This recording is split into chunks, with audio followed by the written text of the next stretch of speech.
Hello' friends, আমি আজি আলোচনা কৰিম এডিআইটি গেট 4ত ভাইভাত কি প্ৰশ্ন সুধিব পাৰে। ইয়াৰ আগত বহুত কেইটা চিৰিজ আছে, আপোনালোকে গৈ চাই ল'ব পাৰে।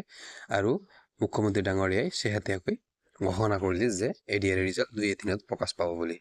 আৰু ৰিজাল্ট দিয়াৰ পিছত আপোনালোকে ভাই কেনেকৈ প্ৰিপেৰেশ্যন কৰিব লাগিব সেইটোৰ কাৰণে মই আজি এই ভিডিঅ'টো লৈ আনিছোঁ। আমাৰ প্ৰথমখন প্ৰশ্ন, অসমত কিমানখন ৰাষ্ট্ৰীয় উদ্যান আছে?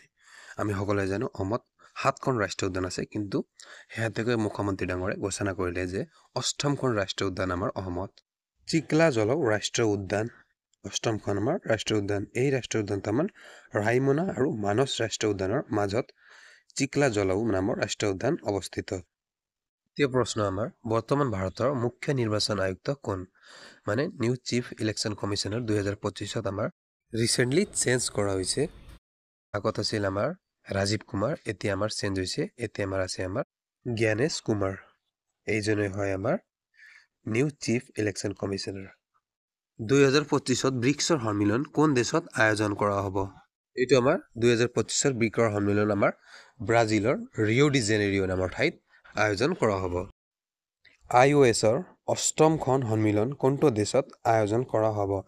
IOSৰ সম্পূৰ্ণ নাম হ'ল ইণ্ডিয়ান অ'চিয়ান কনফাৰেন্স। এইটো আমাৰ কোন দেশত এতিয়া 2025ত আয়োজন কৰা হ'ব?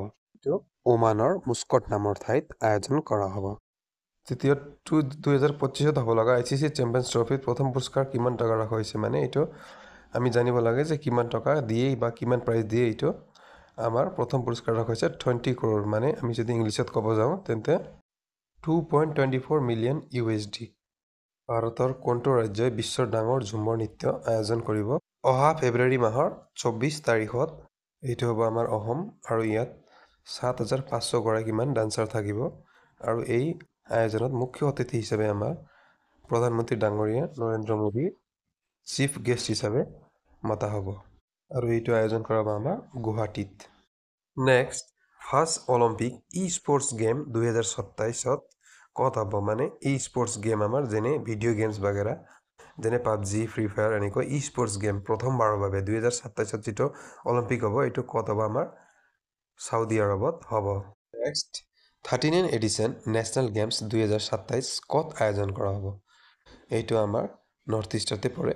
আমাৰ 39 এডিশ্যন নেশ্যনেল গেমছ আমাৰ মেঘালয়ত আমাৰ 2027ত আয়োজন কৰা হ'ব। নেক্সট, মণিপুৰৰ নতুন ৰাজ্যপালৰ নাম কি? মণিপুৰত ৰিচেণ্টলি ৰাজ্যপাল চেঞ্জ কৰা হৈছে।